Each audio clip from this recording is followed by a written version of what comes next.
আমরা যে মাটিতে রাজনীতি করি, আপনারা যে মাটিতে থেকে আপনারা এই বসবাস করেন, বাংলাদেশের রাজনীতিতে অত্যন্ত গুরুত্বপূর্ণ একটি জায়গা বগুড়া সদর।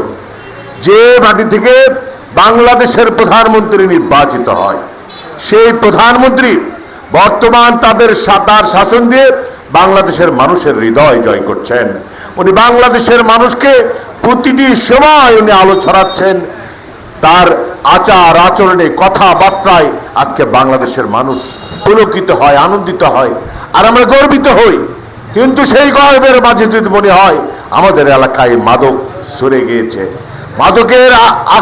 মাদকের আক্রোশে আমাদের পরিবার আতঙ্কিত, এটা আমাদের জন্য খুবই আতঙ্কের ব্যাপার। তাই আমি মনে করি যে মাদককে না করার জন্য আমরা কিছু সামাজিক কর্মকাণ্ড শুরু করেছি। আজকে মাদক বিরোধী সমাবেশ হবে, তারপরে এই ইউনিয়নে মাদক বিরোধী ফুটবল টুর্নামেন্ট হবে।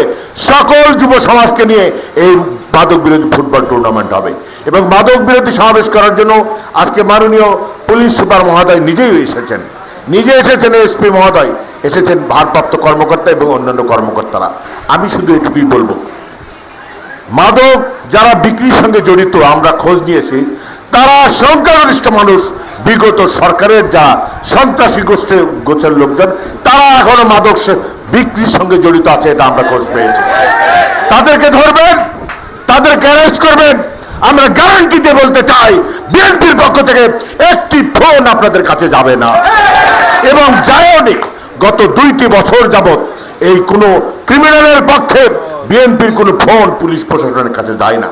তাই আপনাদের কাছে আমরা বলতে চাই, আপনারা নির্দ্বিধায় তাদেরকে দমন করুন। আপনারা কিভাবে ধরবেন, এখানে যারা মাদকের সঙ্গে জড়িত রয়েছেন আপনাদের কাছেও গোপন তালিকা রয়েছে, আমাদের কাছেও আছে।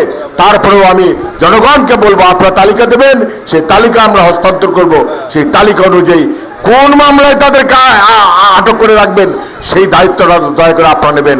কিন্তু আমরা বলতে চাই, যদি মাদক বিক্রেতারা যদি কারাগারে থাকে, আমি মনে করি তাহলে মাদক অনেকটা নিরাময় হয়ে যাবে ইনশাআল্লাহ, আমি বিশ্বাস করি।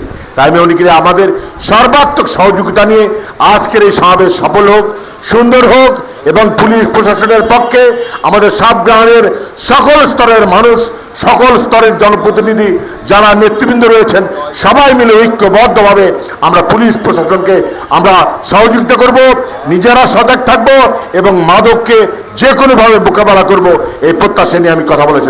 সবাইকে সালাম, সবাইকে শুভেচ্ছা, আসসালামু আলাইকুম।